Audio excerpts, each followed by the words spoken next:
Morning everyone, and welcome back to the Runpreneur vlog, where we discuss all things entrepreneurship and running. It's a nice-ish morning. It's a bit damp, but it's 6 degrees, limited wind, so not too bad running conditions. And it is Thursday Tales today, where we talk about past experiences in business. And today I want to talk to you about my craziest business venture. So as always, if you like this episode, please give it a like and a subscribe, and let's get started.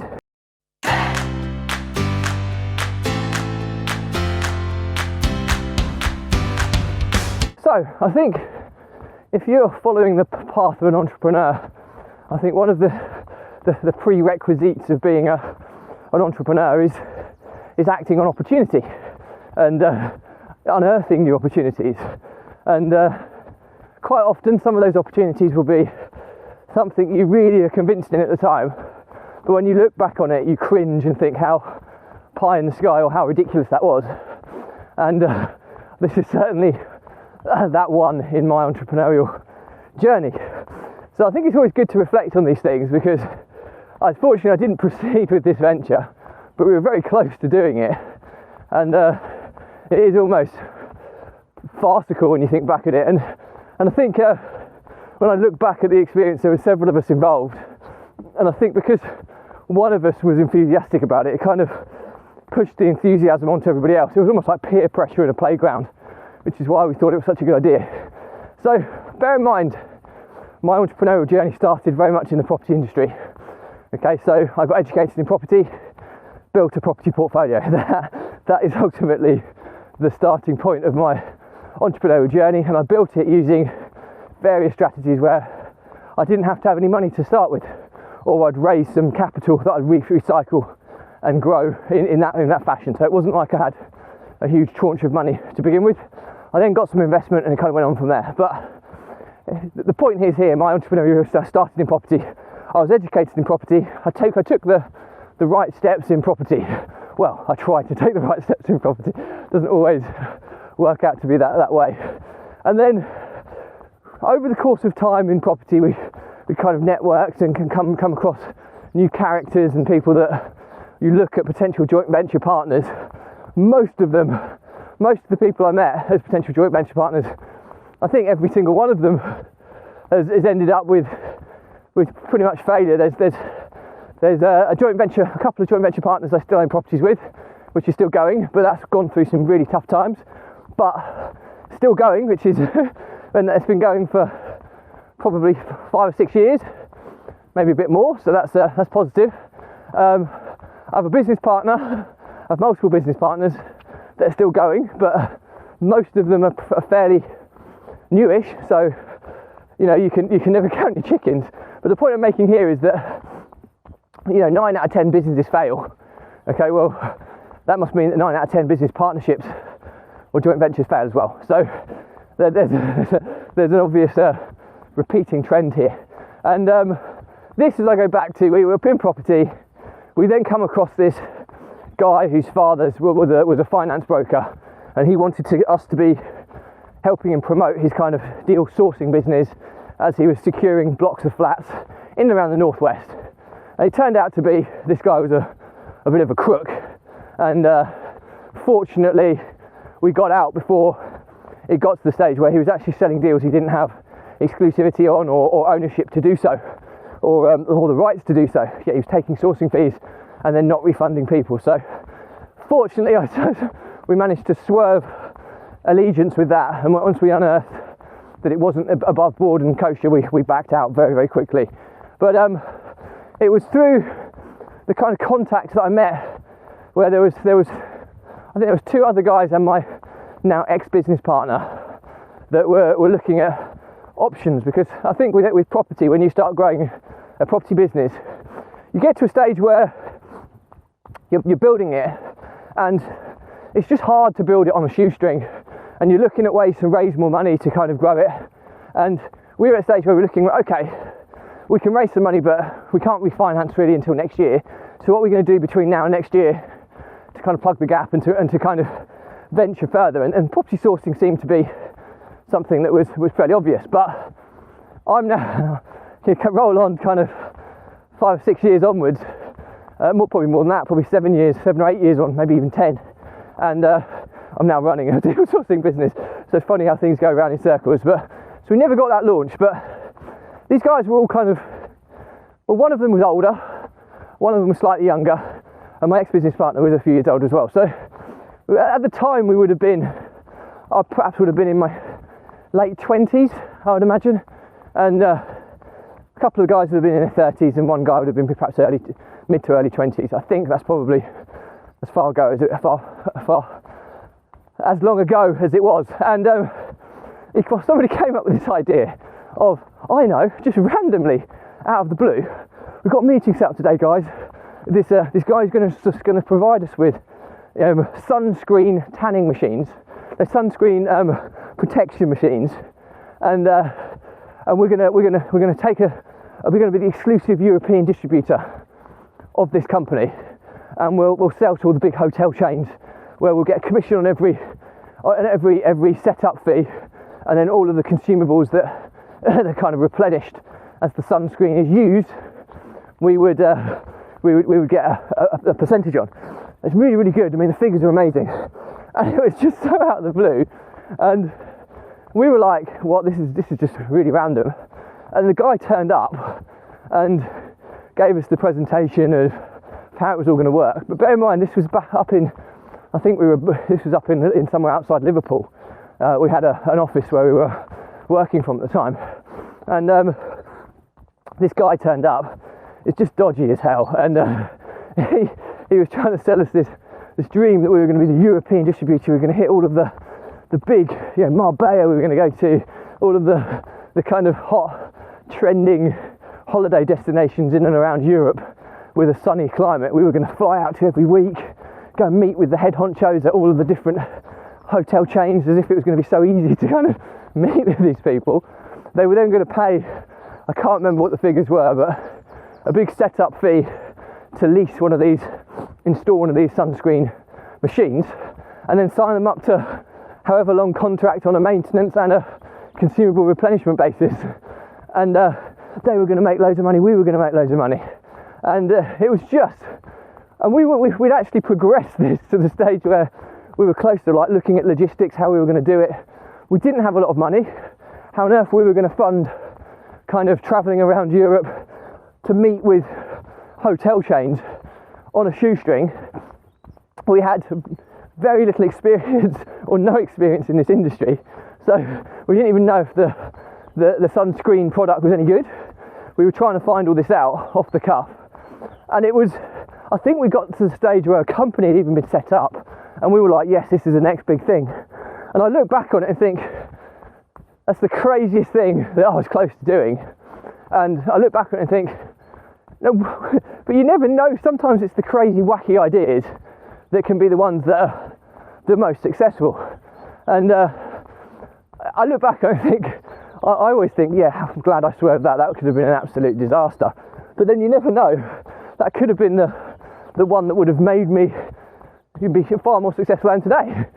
Who knows? And that's the strange thing with business. And the thing that I look back on as well, I mean, I have a close friend, a very close friend actually, who's the best man at my wedding. And him and his business partner, they used to be Tylers. I'm not going to mention names or anything, but used to be Tylers, and kind of struggled for a while.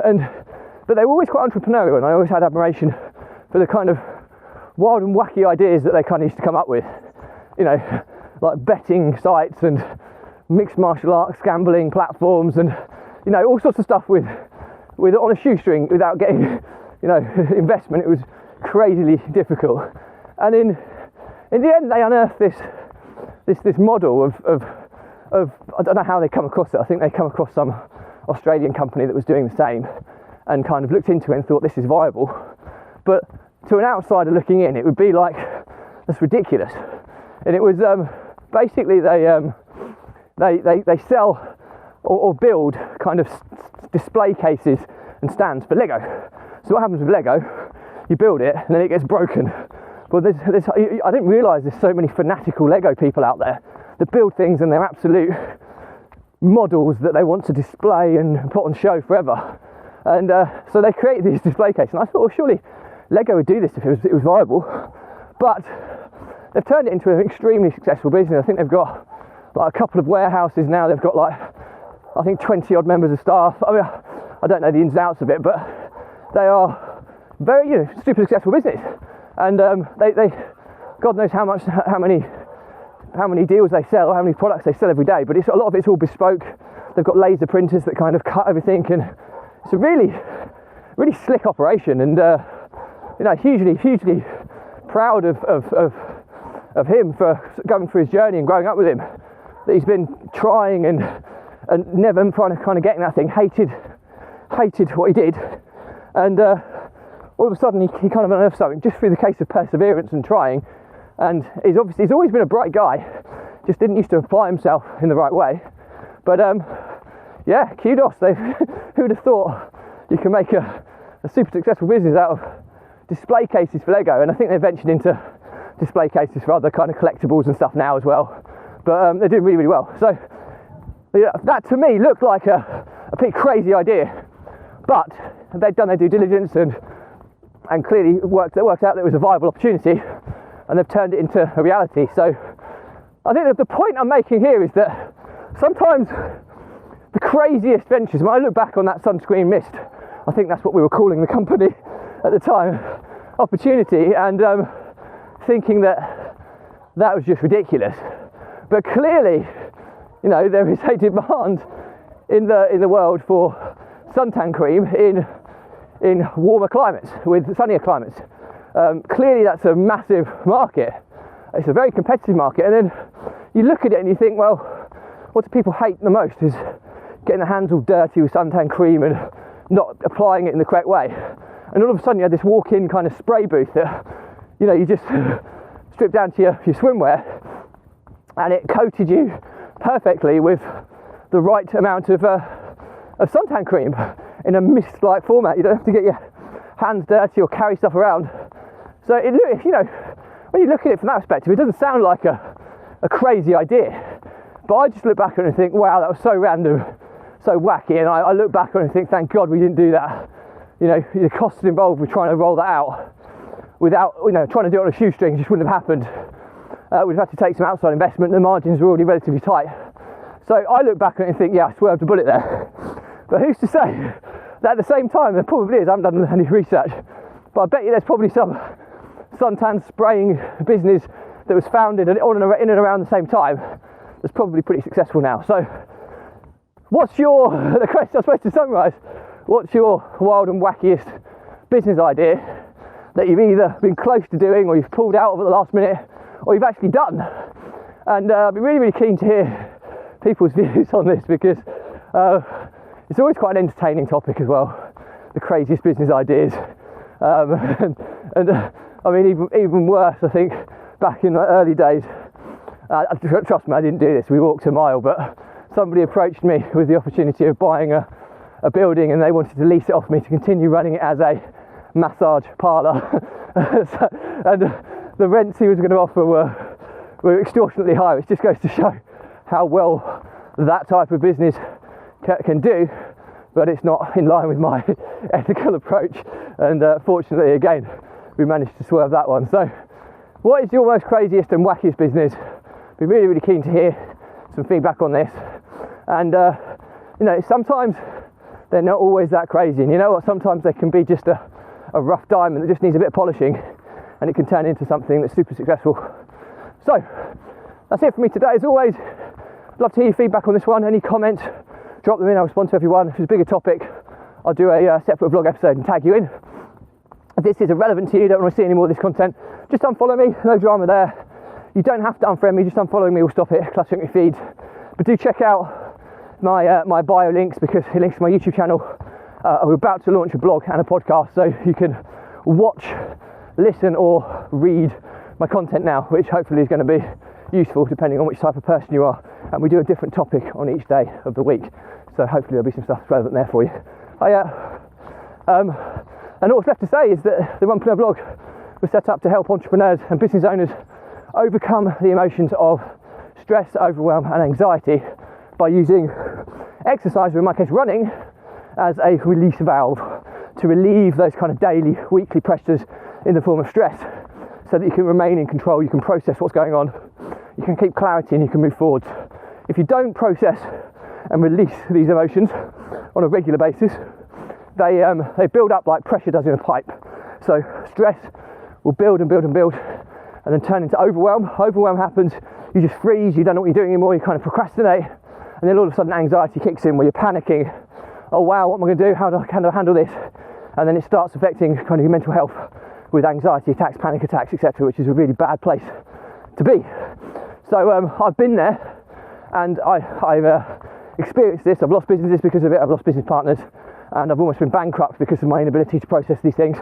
And it's no coincidence that since in the last 8 to 9 months, since I've been doing this running vlog, which is my release mechanism, is I've made more progress in that period of time than I have in the previous 4 years. So it's pretty conclusive. So, you know, if you are someone who's struggling with this stuff, just drop me a message, okay? There's no catch here, I'm not selling you anything.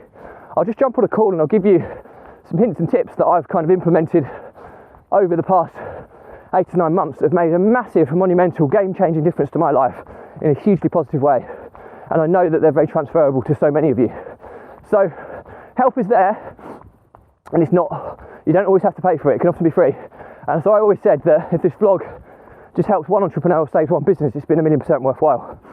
So, that's it for me. As always, if you like this episode, please give it a like, comment and subscribe. If you want to see some more similar content, check out the playlist link on my YouTube channel. And I'll leave you with, as always, stay positive, stay happy, and see you tomorrow. Bye.